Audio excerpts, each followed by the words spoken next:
Hello, everybody. This is Adam with Up and Adam Comics, and just wanted to give you a review of what I thought of the new Fantastic Four movie. So, if you have been watching my channel at all before, um, my big book has been Fantastic Four, and I can't say that without, I can't talk about the movie without realizing that kind of bias that I have towards really liking those characters. Now, that being said, I try to take a little bit of an outsider's perspective with any movies that I see to kind of think like, what would a non-comic book fan or a non-Fantastic Four fan think of this movie? So I'll have some of those thoughts and reflections kind of throughout. Um, I do want to also talk about like what has come before. So let's start there with the Fantastic Four movies that have been done. I have seen the 1991 Richard Corman movie, and it's actually like for 1991, it's not the worst thing in the world. Yes, it's cheesy. The costumes don't look great. The effects leave a whole lot to be desired, but if you compare with some other 1991 things, there are definitely some worse things out there. And the way that I looked at that movie was kind of as of that time, based on what had come previously from Marvel, which I'm talking about like mostly, you know, looking at things that were tied into TV shows, like they had the Captain America movie that came out for TV, the Hulk, Incredible Hulk, Bill Bixby series that had like the Thor movie and that type of thing. The Nick Fury with the Hoff, like that kind of stuff. It kind of held its own. Like the story wasn't that bad, but a lot of the effects and some of the things that happened, yeah, a lot of things could have been improved on that. But I do have some respect for that.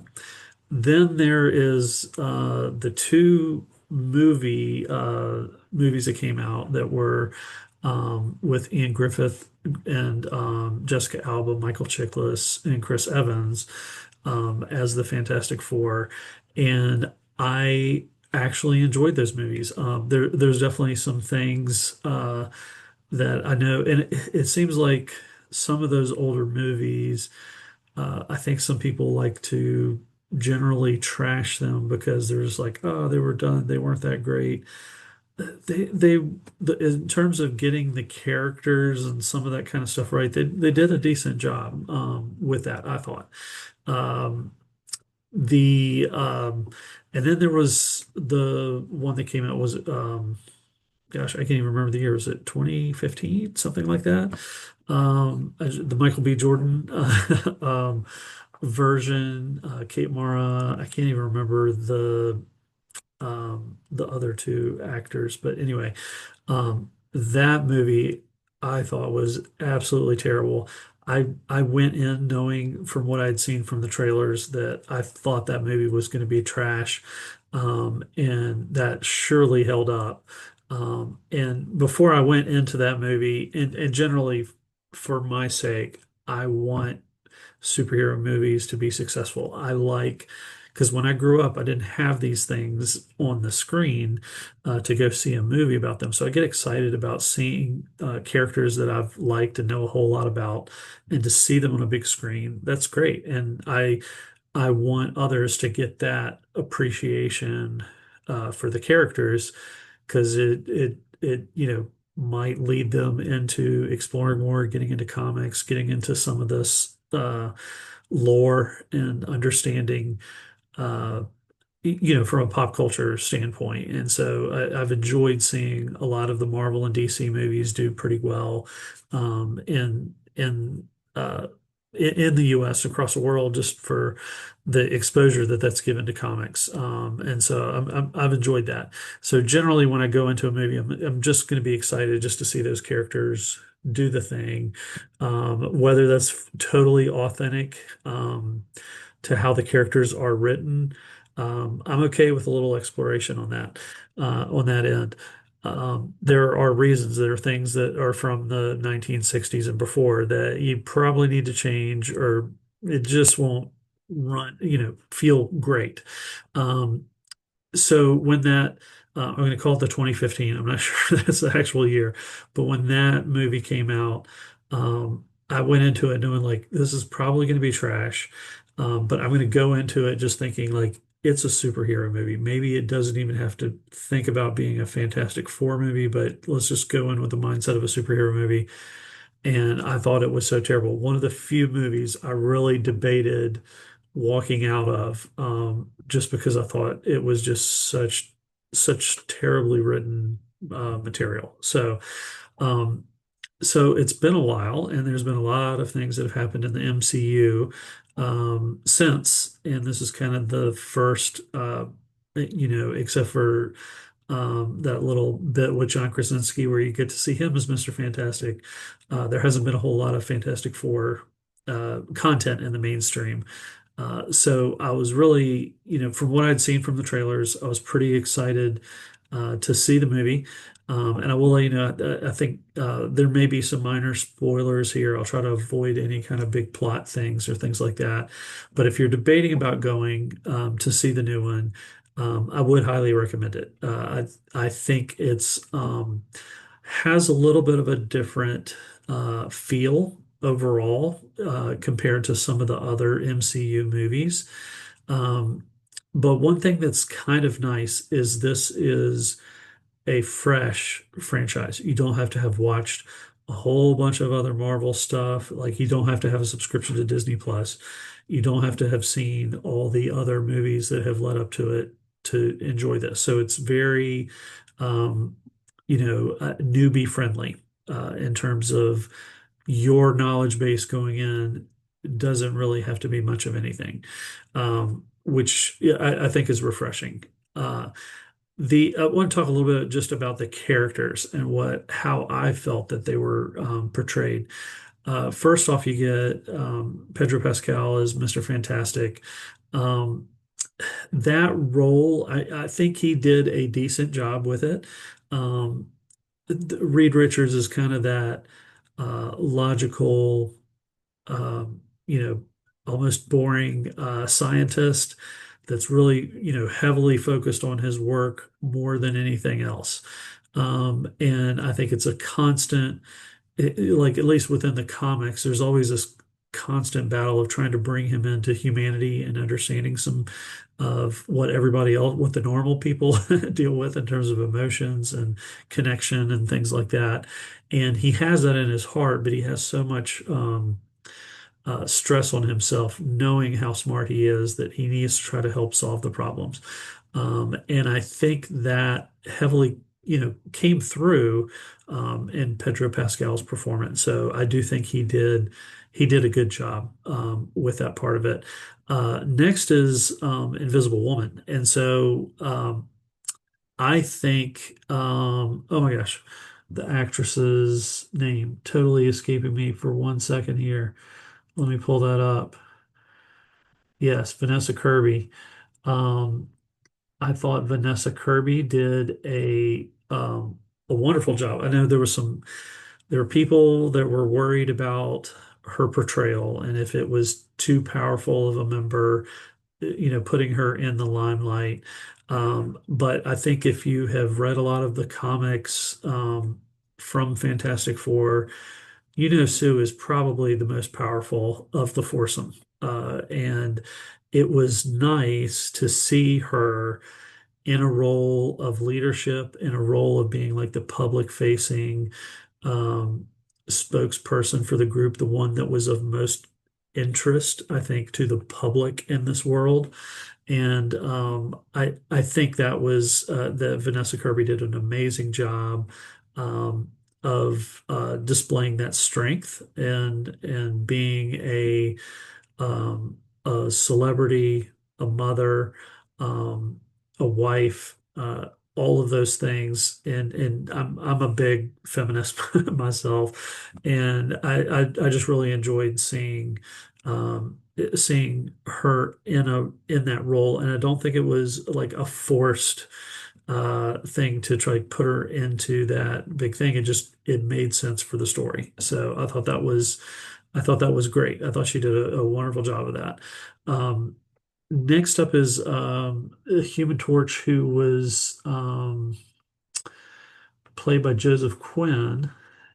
Uh, and I think that he did a really good Johnny Storm. I think and I'm thinking back to previous versions, Chris Evans was kind of like that um, fun-loving, womanizing hothead that he was in that version of Fantastic Four. But I think one thing that was done well with this new movie is showing he was a little bit more complex than that. There was like, yes, he liked, like you could tell he was single and woman chasing a little bit, but he also wanted to be a full participating member and help solve problems. And so he was kind of like, I'm going to tackle this part of it and do things my way. And I thought that was a different take that we haven't seen of Human Torch in film, and so I thought that was really well done. He's not they tend to like to put Johnny Storm in that kind of humor role, in a lot of cases, that immature humor role. And overall, I think the whole movie did like rely on humor. I didn't think there was a lot of humor in the entire movie. And that's okay. But I think, usually that's thrown upon Human Torch. But it was a little bit more mature, and he had, been through things before, and that was kind of nice. And then the last of the foursome is the Thing. Now, the Thing, I'm not sure how I feel about the portrayal of the Thing. They showed some humanity to him, but he was definitely connected in with the family of them. But there was something I just felt like it was a little lacking in terms of connection or understanding his role. I think one of the big things that comes up in the FF books are just the like, being a part of the FF, knowing that you're a monster, you're, hideous to the public, at least when he's starting out. You're someone that's having trouble find love. You're having trouble connecting with others, and you kind of feel ostracized. And there's a whole usually like uh, uh, kind of stress that's created because, you know, following Reed Richards, flying the spaceship and going through all that kind of stuff. Reed has always been trying to help him being able to control turning into the Thing and not it being permanent. And you can see like Ben's always kind of wanted that, but he's not gonna, but none of that tension was really there. There was kind of like, okay, here he is. Now, I will say, and then something with the plot that I think is somewhat important is that it does kind of jump you right into the world. There's not a big origin story, anything like that. It kind of says these have been the heroes of this universe or of this planet, to protect the Earth. And there wasn't it kind of jumped, landed you right into the middle of it. And it talked about some of the fights that they had had in the past. So you see like some time had taken place. They had been well along into their celebrity before this threat of Galactus comes about. So I think because of that, we didn't get to see a lot of those struggles that kind of built some of the relationships and tensions. So that was I could see some people maybe not connecting as much with it without that knowledge of the Fantastic Four before. But I do think that kind of explains some of the maturity and some of the different things that they were facing in this. Um, A couple of the other characters talk about Silver Surfer. I thought I know a lot of people were upset that there was a female Shallowball Silver Surfer that was going to be in this movie, and I did not mind it in the least. Going to see it, like I said, I was a little, I didn't understand initially why, because I think Silver Surfer is one of my favorite characters in comics at all, and with Silver Surfer, being somebody different other than Norrin Rad, you know, it, maybe they wanted more, just female representation in the cast, which I get.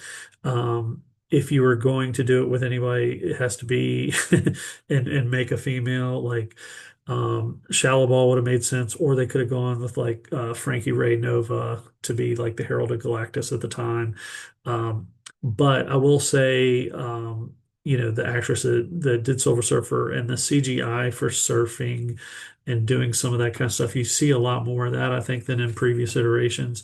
And so I enjoyed the Silver Surfer and what she brought to that character. I thought that was pretty well done. Um, Galactus, I thought was amazing. Just the enormity of Galactus, putting him to the correct scale that he should be in, I thought was just great. And the CGI looked really good, I thought, with Galactus itself. And just that the storyline and what happens with Galactus and kind of understanding his character. I thought it was great. I really enjoyed that. So I thought that was greatly done. And then the last kind of like little side character to talk about is Herbie. Um, and I think going in, I thought like, okay, Herbie's going to be that comedic, like the funny little robot that you see, like especially when you see Star Wars movies, there's always the funny little robot, right? And so I think they must have made a purposeful try to avoid making Herbie like this big comedic thing. Um, but because of that, there was, he was a helpful robot, kind of like in the comics. And so they stayed a little true to the character. But I think a lot more people were maybe expecting, like I was, like, oh, that's where it's going to be the comic relief is going to be Herbie's reactions to stuff. So, but I don't think you got a whole lot of that. Um, Overall, I've talked a few times about humor, and I don't think uh, this movie is like one of those things like a lot of the MCU movies, and now you see the James Gunn with Superman.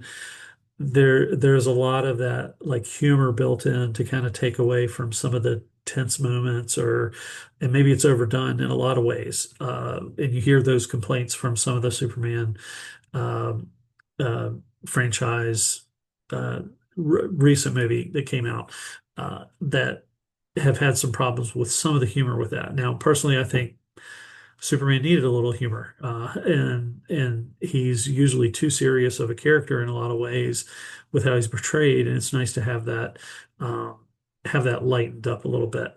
I think the Fantastic Four First Steps movie just kind of went into like we're going to tell a real story here, and it's going to be serious, and there are consequences, and there are um, things that we have to think about, and it told a great story without it having to rely on humor heavily. So I thought the overall, like it being a superhero movie, I think it did great with telling a story, um, you know, bringing the audience along with that. I thought that was a really good job. One of the things also I was a little bit surprised about was there's not a whole lot of boom boom action fights, which seems to be like in most of the movies. There's like one fight, you like fight this bad guy, then we're going to bring this other bad guy on, then you got to fight them, and then there's going to be a few others, and then there's a big fight at the end. And there, there wasn't a whole lot of that. They showed like some snippets of reels and things like that of them fighting previous baddies, but you didn't see a lot of that, and I thought that was kind of refreshing. I mean, there wasn't a whole lot of, you know, Ben Grimm clobbering time, bashing of somebody. There wasn't a whole lot of that. It was kind of like when they used their powers, it was for a purpose, and you don't always have to just run into a situation blasting everything. And I think that's been kind of um, used a whole lot, especially, I mean, it's superheroes is kind of what a lot of people expect. But it was kind of nice that they didn't do a ton of that, and just said, hey, we're just going to tell a story. Now, overall, I really enjoyed it. I would probably give the movie like an 8 out of 10. I think some of those things with not as much humor, or needing a little bit more explanation with some parts of the plot might have been helpful to to most audiences. But I do think the portrayal of the character-driven story, that type of thing was done really well. So I would give it about an 8 out of 10, and that's about the score I would give for the new Superman movie. So I had some. I'm not a big Superman fan, but I actually enjoyed it a lot better than I thought I would. But there were some elements that probably went a little bit too far on one side that didn't seem normal for a DC movie. It played Superman was more like a Marvel movie. I think this FF was more like a almost like a DC movie in some ways. Maybe they flip-flopped a little bit, but generally, I think seeing the movie as a big fan of the comics, I thought that they did a great job. I'm happy to see a good FF movie on the big screen, so that was exciting. I hope they do more with it. And it sounds like there will be, some elements as we've seen in some post-credit scenes from another movie, and there should be some more of what started in this movie that will lead into others. So I think that's exciting. So bottom line, I've rambled a lot, but bottom line, I would recommend to go see Fantastic Four. It's had a great, good first week at the box office, and if you're debating about it, definitely recommend to go see it. If you're taking others, I'm going to give you a point, like because some people are like, "Do I go see Superman? Do I go see Fantastic Four?" If you want the humor and a ton of fights and some of that kind of stuff, maybe Superman is better for you. But if you want something that's like, I just want a movie that I don't need to know a whole lot about, and I can just watch it and know that the fate of the earth is at stake and that kind of thing, and you enjoy that type of thing, Fantastic Four First Steps might be a good choice for you. So, anyway, I hope you enjoyed this brief. I don't know how brief it was, but hope you enjoyed my review, my thoughts about it. Let me know what you thought of the movie, and what you liked or didn't like about it. Love to hear more people's opinions about that. I always try to stay away from that stuff until I go see it, but I was lucky enough to go see it this first weekend. So I hope everybody's doing well in your life out there. Enjoy these summer blockbuster movies, and make sure you flip through a floppy, especially a Fantastic Four floppy, so you can get a little feel for what this family is about. And that's what the movie's all about, family. So not in a Fast and Furious kind of style, but in its own fashion. But anyway, take care, and I will see you next time.